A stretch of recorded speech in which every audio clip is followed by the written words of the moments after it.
बोलिए कृष्ण कन्हैया लाल की जय।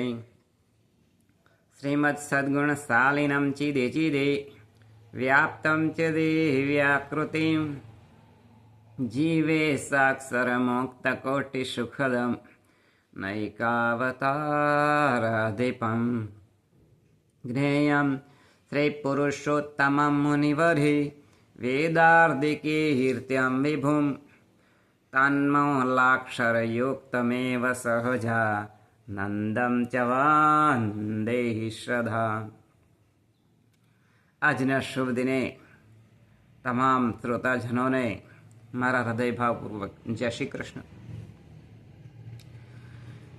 જ્યારે કોઈ વ્યક્તિ એ પોતાના જીવનની અંદર સારી પ્રગતિ કરતો હોય ત્યારે એને ઘણી વખત મુશ્કેલી પડતી હોય છે.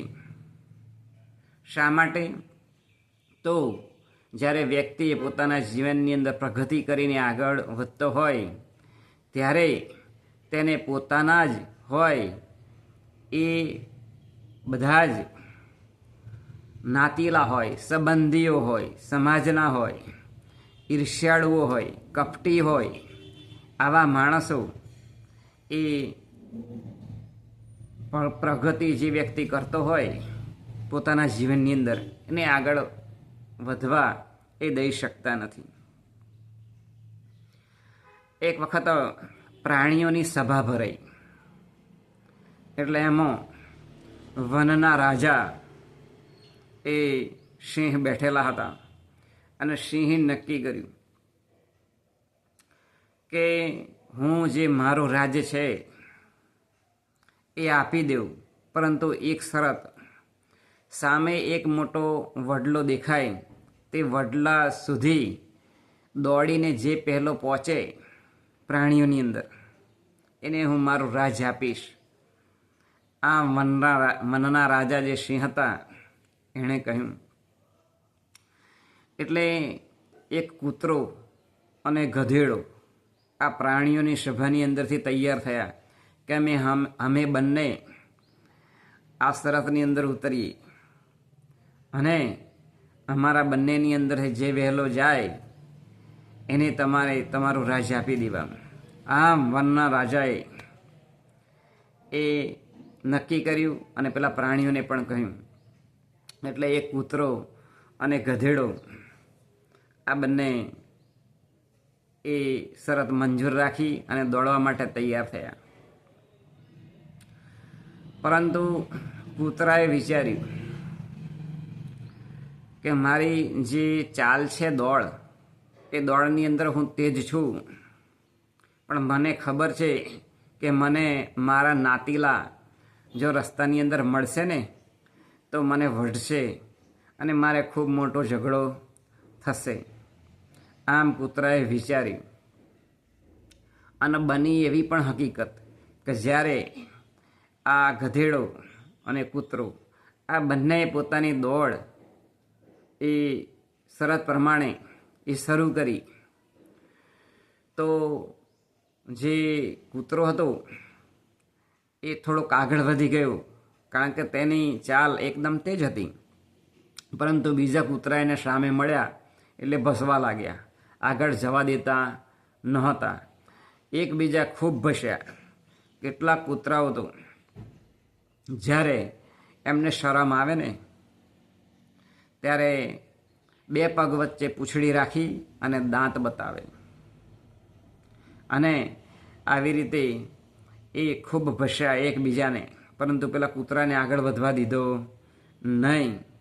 અને છેવટ એક જે કૂતરો હતો એ લોહી લુહાણ થયો. હામે એકબીજા કૂતરાએ બસકા ભર્યા એટલે એ લોહી લુહાણ થઈ ગયો અને પછી એ ખૂબ દુઃખી થયો અને પછી આગળ વધ્યો અને જોયું તો વડલા નીચે પેલો જે ગધેડો હતો એની ચાલ ધીમી હતી, છતાં પણ એ શરત એ જીતી ગયો.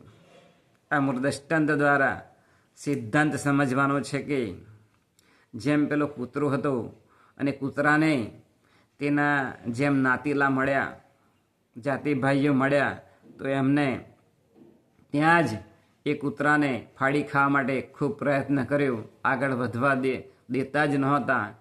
એમ જ્યારે કોઈ વ્યક્તિ પોતાના જીવનની અંદર સારી પ્રગતિ કરતો હોય, આગળ વધી શકતો હોય, તો જે પોતાના હોય એ જ ટોંટીઓ ખેંચી અને નીચે પાડી દે અને આગળ વધવા એ દેતા નથી.